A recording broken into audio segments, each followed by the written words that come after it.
তে প্রধান অতিথি হিসেবে যোগ দেন সংগঠনের আমির ডাক্তার শফিকুর রহমান। আমি আর দামের নির্বাচন, মানুষের ভোটের অধিকার, ন্যায় বিচার পাওয়ার অধিকার, খাওয়ার অধিকারীদের ক্ষমতায় আনা যাবে না জামাত আমির।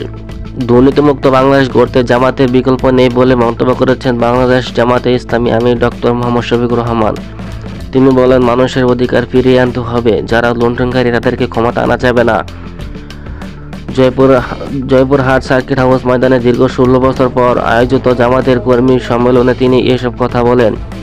অনুষ্ঠানটি পরিচালনা করেন জেলা জামায়াত সেক্রেটারি গোলাম কিবরিয়া।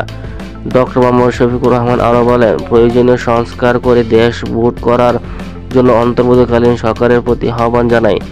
ক্ষুধা, বেকার, দারিদ্র্যমুক্ত বাংলাদেশ গড়তে ভালো মানুষ তৈরি করতে হবে। বিগত 5 আগস্ট বৈষম্যবিরোধী ছাত্র আন্দোলনে গণহারে মানুষ হত্যার বিচারে আহ্বান জানায়। সম্মেলনে বিশেষ অতিথির বক্তব্য রাখেন জামাতের সহকারী সেক্রেটারি জেনারেল ও বগুড়া অঞ্চল টিম পরিচালক মাওলানা মোহাম্মদ রফিকুল ইসলাম খান।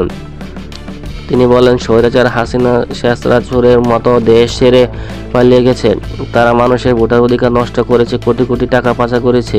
তাদের বিচার বাংলা মাটিতে হবে। সম্মেলনে বক্তব্য রাখেন বগুড়া অঞ্চল টিম কেন্দ্রীয় জামাতের মজলিসের শুরা সদস্য মাওলানা আব্দুর রহিম, কেন্দ্রীয় শুরা সদস্য অঞ্চল টিম সদস্য মোহাম্মদ নজরুল ইসলাম, বগুড়া জেলা আমির অধ্যক্ষ মাওলানা আব্দুল হক, সিরাজগঞ্জ জেলায় আমির শাহনুর আলম, শহর জামাতে আমির মোহাম্মদ আব্দুর রহমান সোহেল, দিনাজপুর জেলা জামাতের সেক্রেটারি ডক্টর এনামুল হক, জয়পুরহাট জামাত সহকারী secretary Mohammad Hasibul Alam Liton, advocate Mohammad Mamunur Rashid, SM Rashidul Alam সবুজ, সাবেক উপজেলা চেয়ারম্যান মোহাম্মদ মুজাফির রহমান সহ আনোয়ার হোসেন, সদর আমির মোহাম্মদ ইমরান হোসেন, কালাই উপজেলা আমিজুর রহমান, আক্কলপুর উপজেলা আমির শফিউর হাসান দীপু, পাঁচবি উপজেলা আমির ডক্টর মোহাম্মদ সুজাল ইসলাম, জামাত নেতা ফেরদৌস হোসেন, ইঞ্জিনিয়ার আবুল বাতেন, জেলা উলামা বিভাগের সভাপতি মাওলানা আব্দুর রহমান, শ্রমিক কল্যাণ ফেডারেশন সাধারণ সম্পাদক অ্যাডভোকেট আসলাম হোসেন, 4 নং ওয়ার্ড সভাপতি, শ্রমিক কল্যাণ ফেডারেশন সভাপতি তপস কুমার মণ্ডল।